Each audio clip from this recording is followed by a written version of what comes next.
Everyone, One Spittin' here at the battle report between my Beastmen and an Ogre army. So I'm calling this Mega Minotaur Takes the Field, kinda. The Mega Minotaur is a Gore Bull or a Doom Bull on an Arabian carpet. So it's the flying Minotaur. The model in the bottom middle of this picture was given to me by Malorian several months ago, and all this time I've painted him maybe only 85% of the way through, but I did want to finally bring him out and just have some fun. All my games recently have been tournament prep, it seems like, and so I just felt like throwing together a list and just kind of having fun. So my opponent's army, on the far right, he's got a saber tusk, then a unit of 3 bulls behind him. He has 8 lead belchers. That's nasty. He's got 4 Mournfang cavalry with the Dragonhide banner.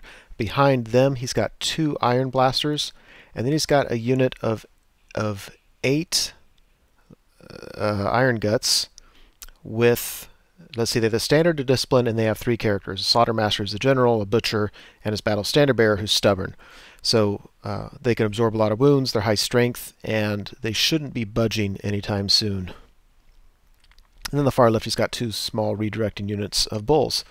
So on my far left, I've got 2 large units of gore. I did not give him the extra hand weapon, just single hand weapon, and they've got the battle standard bearer within them. He's got the Armor of Destiny harpies behind him. Then I've got a unit of 33 or 34 Bestigor with the standard of discipline, and with them I have 2 characters. One is my level 4 Death with a 4 upward, and then I've got my Beast Lord, who's he's got the 1-up rerollable armor save, which gives him extra attacks. He's got the Crown of Command and Biting Blade, and I like that build not just to keep the Bestigor stubborn, which they don't usually need, but I like that I can charge him out of the unit and tie up units and leave the Bestigor free to go do something else. So I think that makes him very versatile.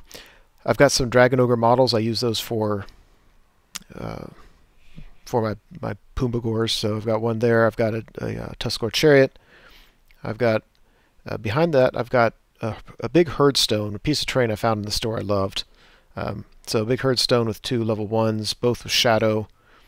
One with a scroll, and then there's Mega Minotaur. Now the problem is I made him a Gore Bull, and with the carpet that's all his points allowance, so he's got basically a 4-up armor save and nothing else, so way too vulnerable.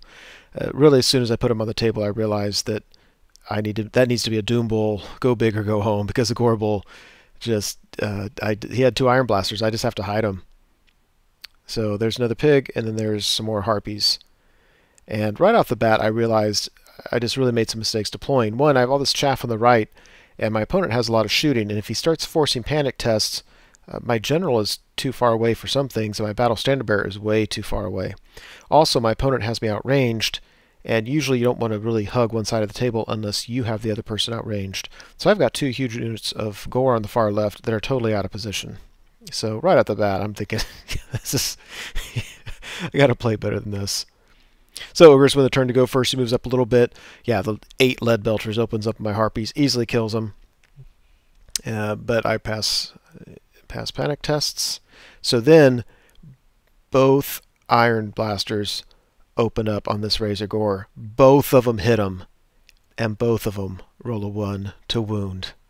It was awesome. His role in life is just to absorb cannonballs. Yeah.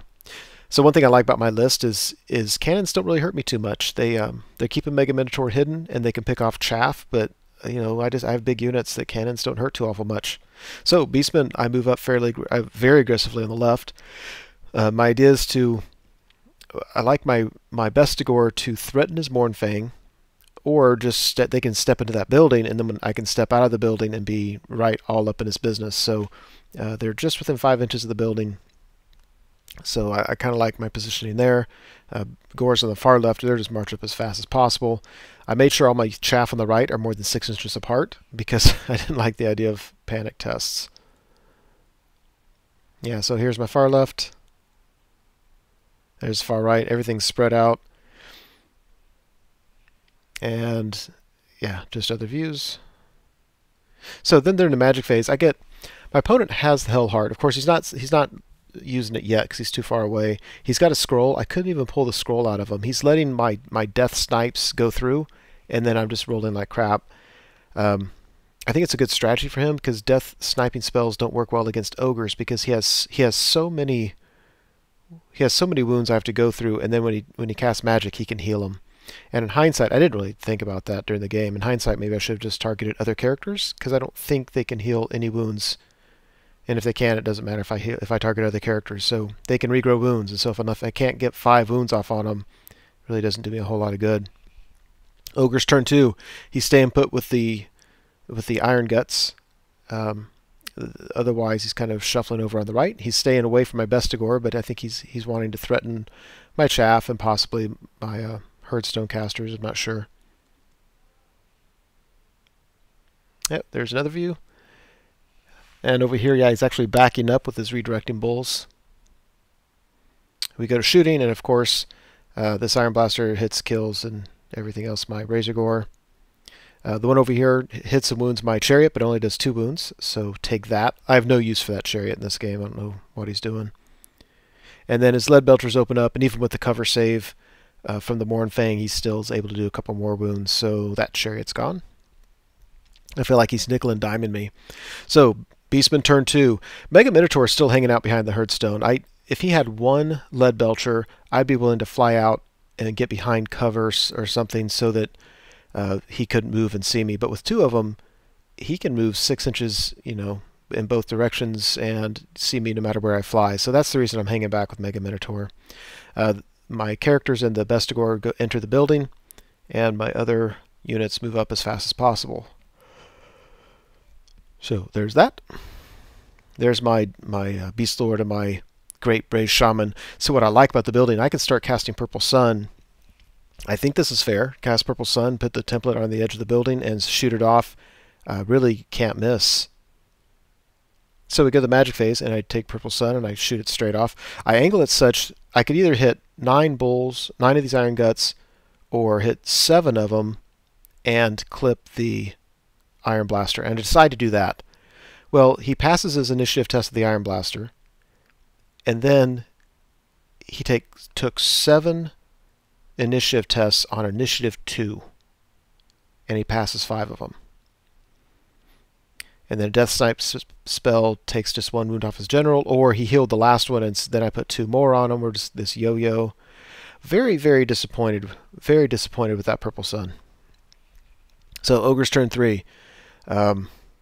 Yeah, he's still not doing a whole lot on the right. On the left, he's being a little more aggressive. His farmost small unit hits this score unit in the flank. So if he wins, I'm going to be steadfast 10 rerollable. So I'm almost certainly not going to break. I guess he is kind of slowing down. He's slowing down my guys over here, which is not a bad strategy.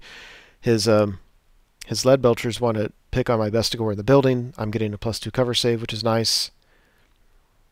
Yeah.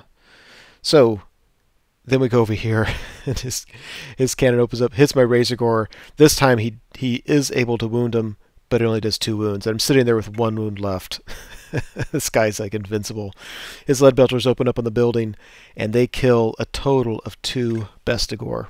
So I lay down the model that represents 2 of them there on the table. Very, very bad shooting on their part.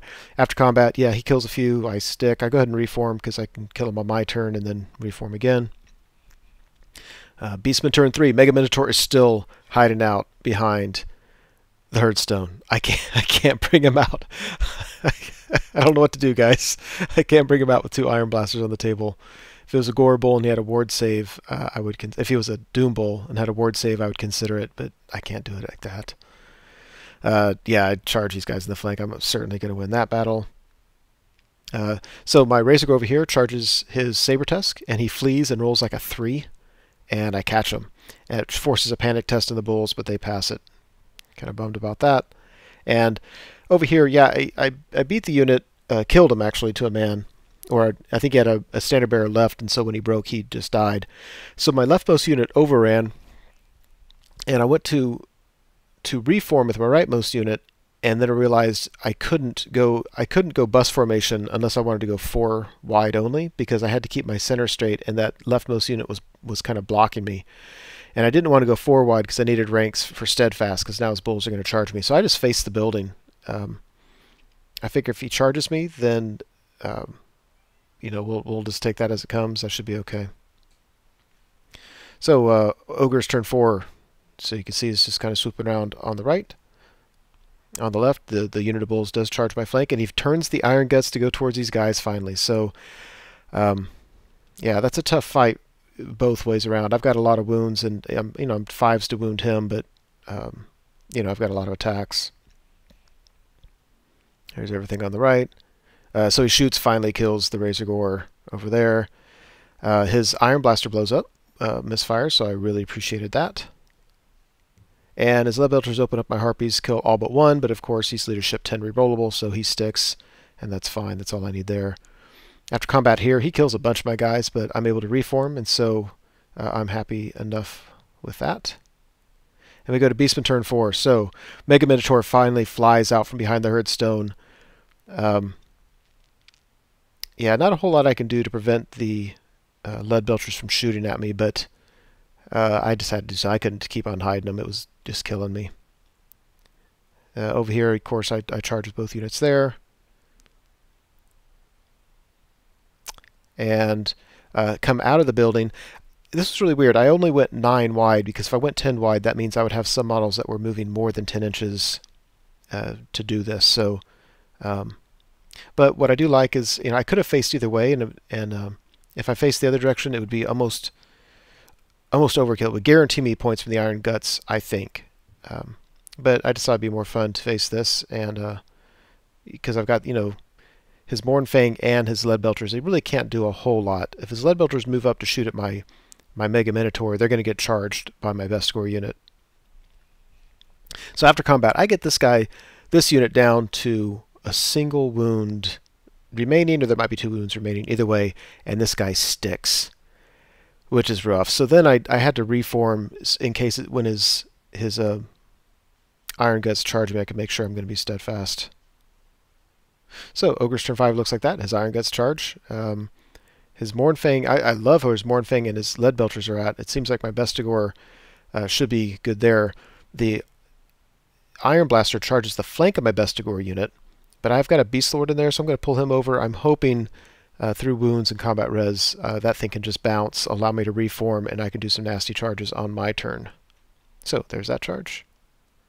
There's that charge. And there's those Lead Belchers threatening Mega Minotaur, and they can only do 2 wounds. Haha, take that. Now I get to charge them. And over here, I got this thing down to a single wound, but he did enough wounds that I think he even won.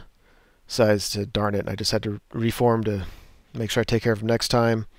And over here, we kill the last of the one small unit. Otherwise, after some reforming, it looks like that. That's going to be tough. I need some help in the magic phase, but I do have Occams on one of my level 1s. He's pretty far away now, but I've measured it, and I know I can move up in 6 dice Occams on this nearmost unit. It looks like they're facing every which way. They're facing the Iron Guts. So Beastmen turn 5, or yeah, Beastmen turn 5. Not a whole lot of movement going on, but I did take one level 1 and move him as far as he could towards the combat, so I can cast Occams over there. Mega Minotaur flies into the Lead Belchers.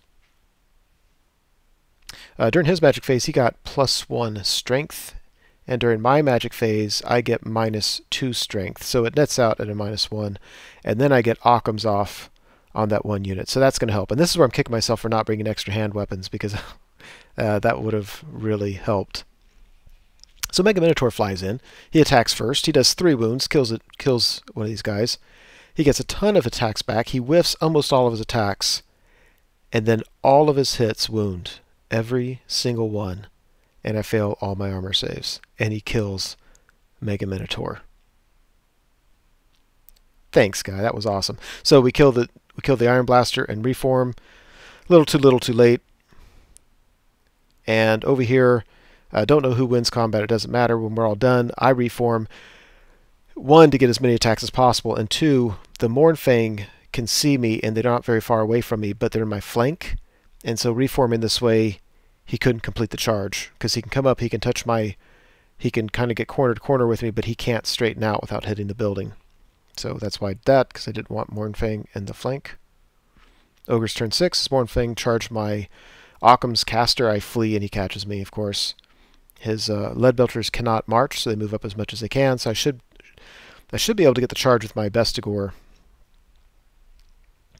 Yeah, there's the level 1 who threw his life away to give me Occam's, and so this kind of got weird. Let's see, Occam's went well on my turn. I got him down, down to a few guys. But on Ogre's turn 6, he moves his BSB up to the front rank, and I thought he did that to absorb a lot of wounds, thinking he had a ward save or something, and he didn't. He just made a mistake. And so once we start rolling the dice and he figures that out, he's just slapping his head like, "Oh my gosh, I forgot you had Occam's." And I'm like, "I thought you had a ward save and you were just gonna..." Yeah, so killed his BSB, which was huge because not only is the reroll, but he had the Crown of Command. So instead of being Leadership 8 rerollable, he was on Snake Eyes, and because Occam's just tore him up. So easily took that unit, and at that point my opponent just conceded the game. We still had my turn, of course, but what was going to happen. So that was it. Very disappointed with my build and with my use of Mega Minotaur, but otherwise a real fun game. Hope you enjoyed it.